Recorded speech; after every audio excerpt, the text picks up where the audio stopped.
Selamat sejahtera dan salam satu Malaysia. Kami dari Kumpulan 8 ingin membentangkan tentang kesepaduan nasional.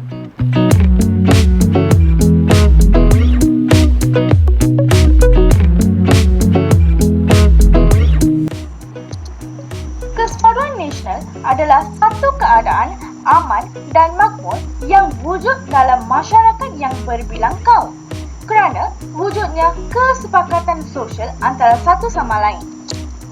Ia menunjukkan kesatuan masyarakat dalam kepelbagaian bangsa dan etnis.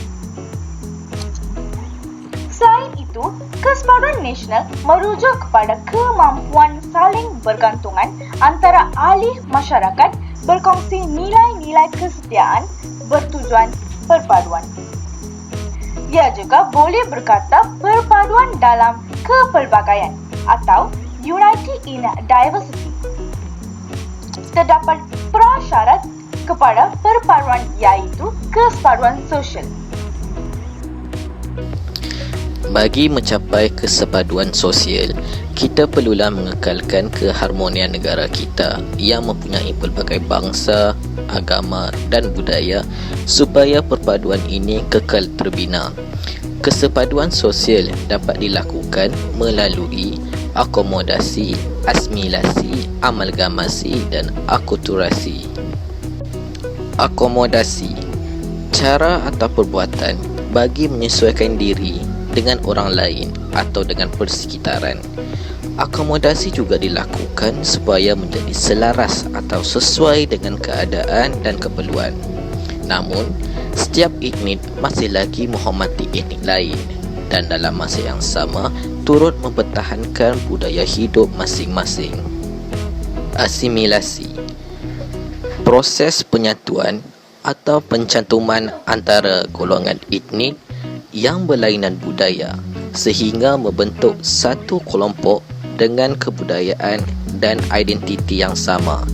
Contoh, satu proses berlaku apabila mana-mana kelompok berfikir, mempunyai perasaan yang berlainan lalu menjadi satu dalam kesatuan sosial serta budaya yang sama.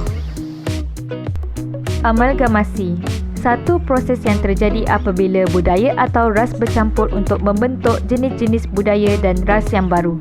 Contoh, kelompok dominan akan benarkan proses ini berlaku dan kelompok minoriti sudi atau dipaksa membuat demikian. Kebiasaannya berlaku dalam perkahwinan antara etnik. Akulturasi, proses sosial yang berlaku apabila satu kelompok manusia dengan satu budaya tertentu berhadapan dengan unsur-unsur budaya asing.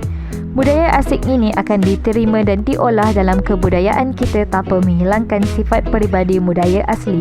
Contoh, budaya muzik Melayu bertemu dengan muzik Portugis yang dibawa penjajah telah menghasilkan muzik keroncong. Cabaran-cabaran mengecapi kesepaduan nasional. Antara cabarannya ialah dari segi pendidikan, iaitu pengenalan sistem sekolah vernacular. Pada zaman penjajahan British, tanah Melayu langsung tidak mempunyai dasar pendidikan yang jelas. Oleh itu, British memperkenalkan sistem sekolah vernacular, iaitu sekolah mengikuti bahasa ibunda masing-masing dalam menjalankan pembelajaran. British pula telah mewujudkan sekolah vernacular Melayu, vernacular Cina dan vernacular Tamil yang sudah pastinya telah menyebabkan ketiga-tiga kaum ini dipisahkan mengikut sistem persekolahan dan hubungan antara mereka menjadi semakin renggang. Sehingga kini, Malaysia masih meneruskan sistem persekolahan lama dengan mengekalkan sekolah kebangsaan, sekolah jenis kebangsaan Cina dan Tamil. Kewujudan sekolah yang pelbagai aliran ini telah menjejaskan perpaduan kaum di Malaysia.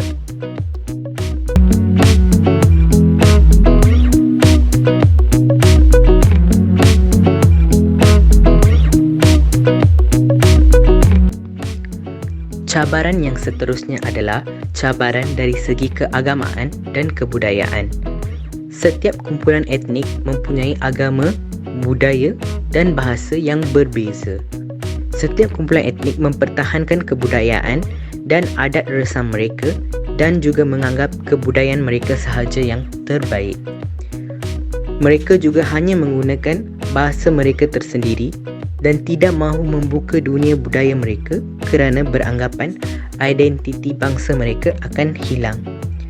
Faktor cabaran ini merupakan satu faktor yang tidak dapat dielakkan kerana semua kaum mempunyai kepercayaan, budaya dan agama yang tersendiri. Cabaran dari segi ekonomi. Perbezaan pekerjaan menghalang interaksi yang lebih kerap antara kaum. Interaksi berlaku dalam kalangan etnik yang sama sahaja. Jurang yang luas dari segi penguasaan ekonomi dan ketidakseimbangan pendapatan.